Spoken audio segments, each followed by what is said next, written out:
We have got a lot to talk about, so we're gonna just try to jump straight into this. First and foremost, I don't have a whole lot of video footage to work with, so sue me. I'm just coming back again. I don't know if you guys saw my last video, but it's been a long holiday weekend, and whatnot. So let's get into this. First and foremost, it looks like Bungie just said, fuck Activision's earnings call. We're happy with what we have and what we created. We're happy with the way the players are receiving the game, and they're going to keep doing what they're doing. So, changes are afoot, and they've learned from Forsaken. So happy to hear that. Cannot wait for what's coming next. Let's get this going. So I've been sitting down today. I've been watching a lot of different things, trying to catch up on stuff and make sure I get the best understanding that I can in the limited amount of time that I have, because I wanted to put this video out before the day is over with. And from what I've been gathering, looking at my notes and things here, because God knows I don't like writing a whole script, looks like they're going to be having changes every Tuesday. I'm not sure if this means like they're going to be adding something new every Tuesday, but it just could be they're continuing what they're doing so far. So that's nothing real major here. One of the biggest points that got me that I really like is that they said they're not going to be doing any more DLCs. So this could mean that they're going to be ever changing the world of Destiny, which means in my mind we may not see a D3, and they may just continue adding on to this, similar to what Warframe is doing. It's just building further and further, and then before you know it, this place is going to be huge. We're going to have so much to do later on that if somebody starts playing a game 1, 2, 3 years from now, they're going to be just overwhelmed with so much that they won't know where to start. That's awesome. Cannot wait for it. In the same breath of that, this means that they're going to be having season passes from the looks of it, if they continue to do on with that, unless they just go ahead with, hey, we're just going to throw this stuff in for free. If you guys want, you can go to Eververse, pay for this, pay for that, but you already paid for the game, you already paid for all this other stuff. We heard you say just add to the game. Hopefully that's the case, but I'm all right with them doing the season passes. If they do the season passes, that means it's going to be 3 seasons to every season pass. Each season is going to have its own add-on, download, build-up. So that's going to cut back on some of the cost, which would be awesome, because a season pass, if I remember correctly, was only like $40-50, 60 at the very most, when one of the DLCs was like $20-30 a pop. I'll go for the season pass. A lot happier with that. What this says to me is that they really are listening. All this time they've been saying, we're listening, we're listening, we're listening. And we weren't listening to them, because they just became the boy who cried wolf. But it looks like all that listening led up to this. So I guess some of us owe them an apology. I'm not a very apologetic person per se, but I'll just throw that out there. That ties in with the fact everything ties into itself one way or another. It's like a big chain, and that's what had me really smiling hard during this video.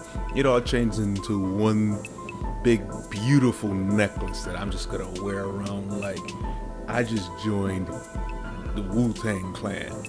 This big old chain, this giant ass pendant on the bottom. It's beautiful. It shines. It blinds people if they look at it in the wrong way. It's awesome. To me, that pendant is the fact that they're adding more secrets, and they said there's going to be a lot more secrets, especially when it comes to the Drifters quote-unquote DLC. I'm blanking on names right now, and I'm sorry about that, but if I can just go out there and look for things to just explore on my own, give it to me. Give me all that. Oh, I can't wait for this. I cannot wait for this. Next point. They said every season the light level is going to go up by 50 points. So So that's not a real huge jump. Kind of wish it was a bit higher, but at the same time, for casual players, I can see that. Some of the developers in the Vidoc straight said that they're not even max light. I mean, I think they work more than some of us do, but hey, you think you'd be max light in a game that you helped develop. At the same time, it goes to show they have an idea of what's going on. So the 50 lights per season might be manageable for the more casual player. With every season, also they're good at be adding in new game modes. Like coming with Siege of the Forge, they're gonna have a new horde mode for us to actually forge our own weapons. A lot of stuff that we see in the video, the sniper rifle, the grenade launcher, which looks sick. You want to talk about something that's going to be OP? And I love that they're doing this. Instead of nerfing weapons into the ground, they're adding newer ways to make a gun quote unquote OP to counter the current meta. If you think sleeper is bad, wait till you see this new sniper rifle. It can fire like a traditional sniper rifle, or you can charge shot it, which means it's going to fire all 4 rounds in the magazine at once, which could be a one-shot body shot. That's going to be ridiculous. If you hate Queensbreaker, if you hate Sleeper Simulant, you're either going to love or hate this thing.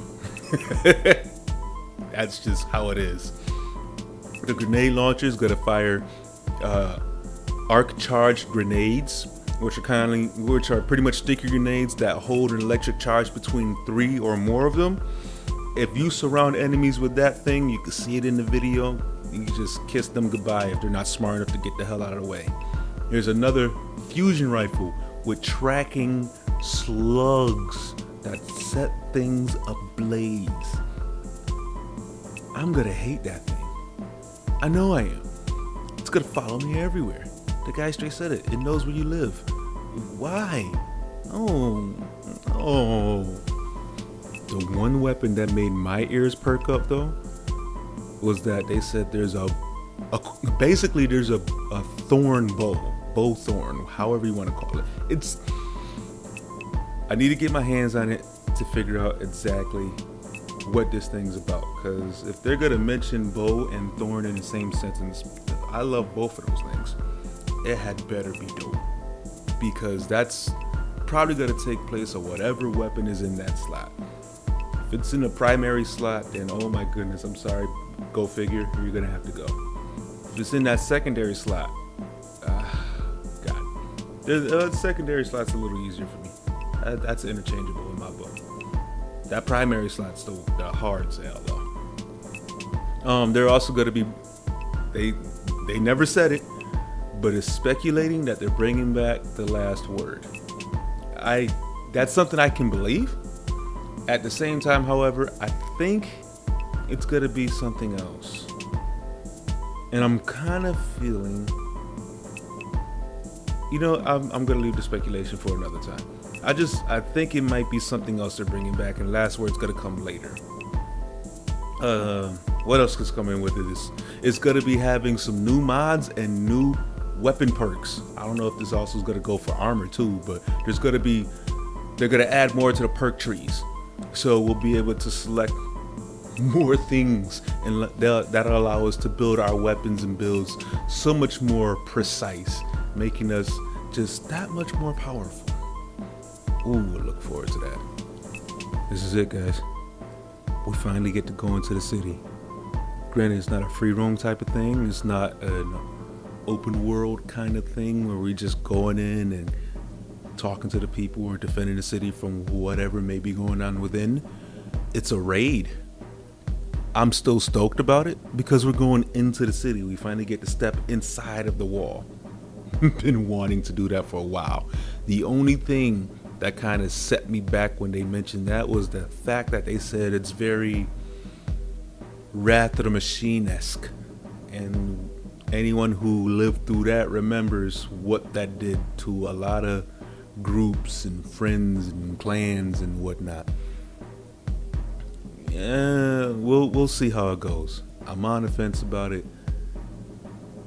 so I'm just gonna hold out hope, let's say, and just gonna loop back around to this. It's gonna be an ever-changing world. So excited, really happy, can't wait. They better not fuck this up, because I know there's a few people out there who's really gonna rip and rave about it. I want to be as positive as possible, so I'm going to remain as positive as possible. It looks like they've learned very, very well. They're going to be taking a lot of risk doing this because they see our reaction to it, and I can only nod my head in agreement to what's going on. As far as the next season is coming about, because I also try to, catch up on some of that too. Looks like they got some new Eververse engrams. In those engrams come new exotic ornaments, emotes, sparrows, ships, all the shimmery goody type stuff. There's at least one emote I saw in there I really, really need to get, because as soon as I saw that, I just broke out laughing. Couldn't help myself. It's awesome. My only thing is, I really, really wish that Bungie would one day give us exotic shaders. Something that might glow, shine, or light up. Even if it was something that was just interactive. Like you got to perform certain tasks in order to trigger this action in the shader. And these shaders you could put on, of course, weapons and armor and ships and everything else, whatever the case is. But say kind of like Call of Duty. If you were to get like a Slayer medal in PvP, it would the shader would react for the rest of that match. Or if you're out in the open world and you kill so many enemies, or a certain type of enemy, or you did something in particular, just something in particular to trigger that, it would stay active in that way for as long as you're in that instance. As soon as you go to orbit or start something that brings up that loading screen, that's what wipes it away. A man can hope, right?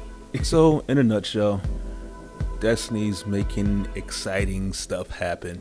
We got the new pinnacle weapons that dropped while I was gone. I'm gonna have to try to get on that. I need to step out and get a controller so I can be competitive and effective and competitive, because good God, I gotta reach Fabled again. I can get to rank 3 on my own. Hitting rank 4, I always get up to like 1,000 points, and that's where I peter out. It sucks. I'm gonna have to look for some help. Other than that, everything else is looking awesome. Bungie, you're doing some work, and I like it. Hopefully you can keep this up. Thank you for listening to me ramble for this long. I appreciate you making it this far. And if you like the video, of course, you already know what to do. Like, share, subscribe, all that good time shenanigans. I'll be here for a while. And I'll see you guys in the next one. Keep doing what you do. I'm going to do what I do. All right? Later.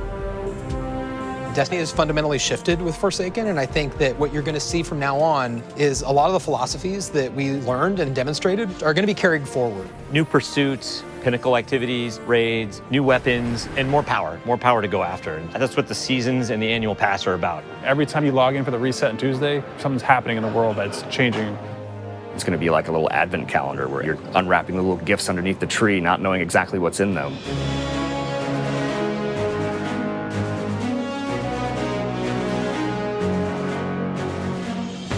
We're not trying to do DLCs anymore. We're not trying to introduce a brand new campaign. Instead, what we want to do is deliver 3 full seasons of content that can last for an entire year, and that is coupled with the end game and matches the way players play Destiny.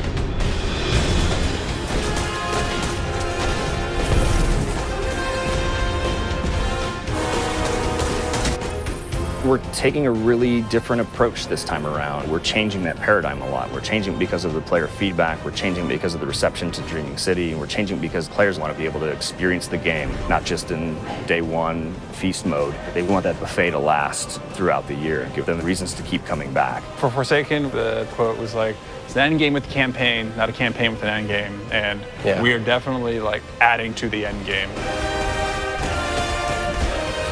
Seasons are really about having content that is available for all players. It's Iron Banner, Crucible, holiday events.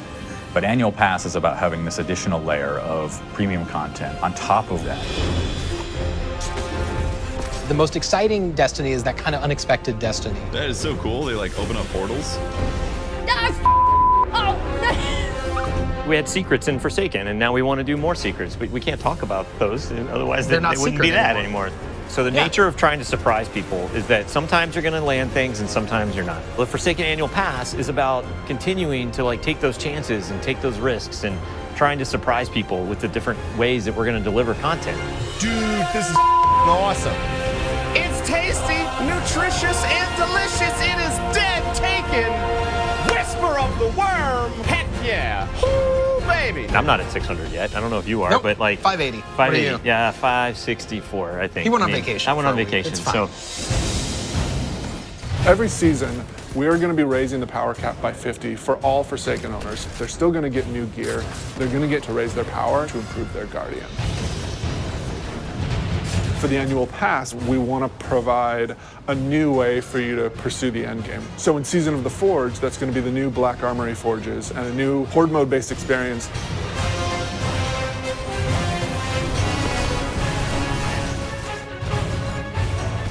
In Joker's Wild, Season of the Drifter, that's going to be new Pinnacle Gambit activities that you can play with your friends.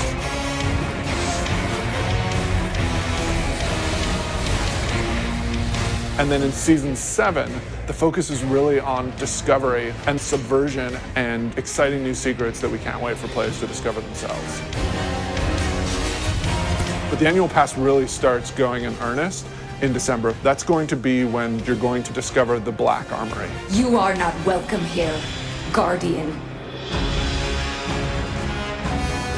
Ada is representing the Black Armory, a faction that you've never heard of before. The Black Armory is all about mystery. They're all about being the ultimate weapon crafters.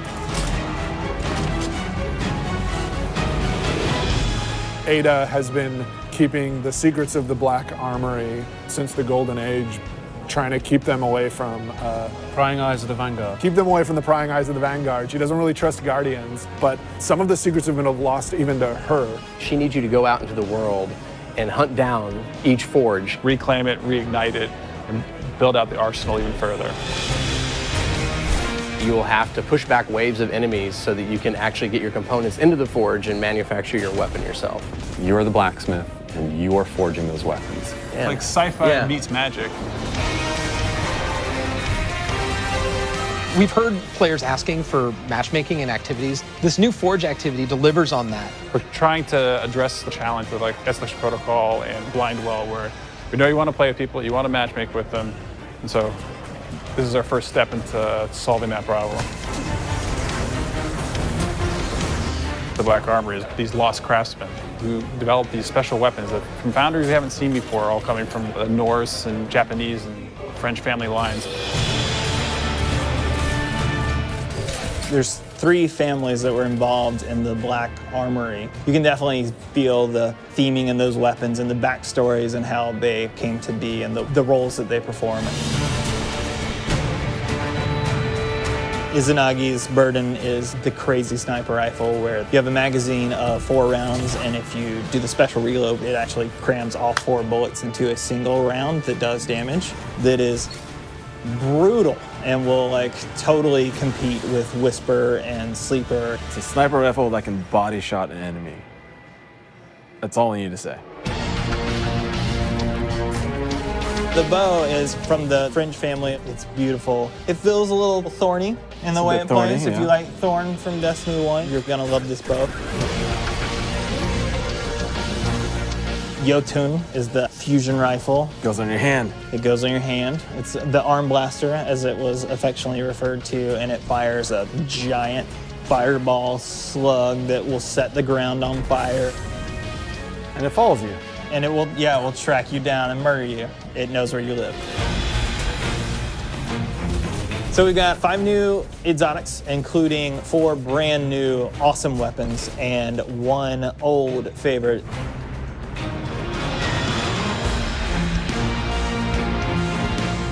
We have new legendaries, including the returning archetype of the machine gun.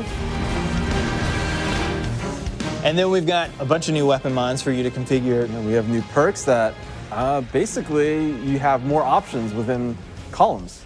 You have more options within columns. If I had like Rampage and then Dragonfly, I could choose to pick between them. Yeah, you can choose. You can choose. In Black Armory, it's about new weapons, new activities, and doing all the pursuits to get more powerful to go into the raid.